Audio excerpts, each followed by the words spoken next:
Hello সবাইকে, আসসালামু আলাইকুম। কয়েকদিন আগে ময়মনসিংহ ২-৩ ব্যাপী হয়েছিল তারুণ্য মেলা, তারুণ্য উৎসব ২০২৫। তাহলে চলেন দেখি মেলায় কি কি জিনিস নিয়ে স্টল বসেছে।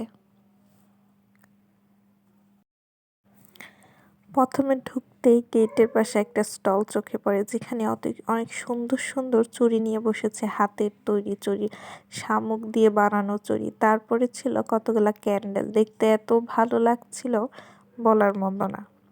তারপরে পাশের স্টলেই ছিল বিভিন্ন ধরনের শোপিস। প্রত্যেকটা স্টলের জিনিসগুলো ছিল একদম আনকমন।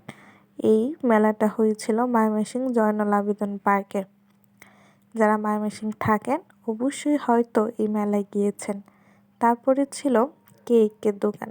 এই মেলায় বেশিরভাগই কেকের স্টল ছিল। বিভিন্ন আপুরা অনেক সুন্দর সুন্দর করে কেক বানিয়ে এখানে নিয়ে এসেছিল। আমিও একটা স্টল থেকে কেক খেয়েছিলাম, কিন্তু আমার স্টলের নামটা মনে নেই, কিন্তু কেকটা অনেক ভালো এবং মজাদার ছিল। তারপরে অর্গানিক মেহেদি নিয়ে এসেছিল। প্রত্যেকটা জিনিস অনেক ভালো ছিল এবং সুন্দর দেখাচ্ছিল। এত সুন্দর একটা তরুণরা মিলে এত সুন্দর একটা উদ্যোগ নিয়ে মেলা তৈরি করেছে, দেখতেও খুব ভালো লেগেছে। যারা যারা গিয়েছেন, ময়মনসিংহ যারা থাকেন, যারা গিয়েছেন তারা কমেন্টে জানাবেন। আল্লাহ হাফেজ।